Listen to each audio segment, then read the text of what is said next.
try to solicit some type of response or get somebody to listen to you.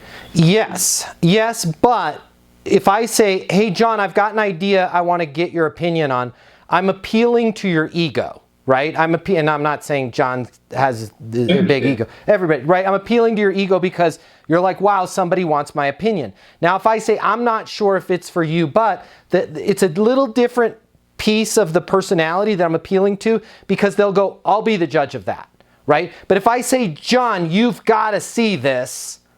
John, your practice needs to have this. John, you guys would be really interested in this. The more you get excited, the more they're going to go, salesperson, right? But if you just flip that, I'm not sure if it's for you, but so I would use the I want to get your opinion when you want to get somebody to call you back. When you're trying to get them to take action, but when you are already having a conversation with somebody and you want to throw in some new ideas that I'm not sure if it's for you, but will at least get them to listen to your ideas. But I wouldn't necessarily use that, say, on a voicemail or to get them,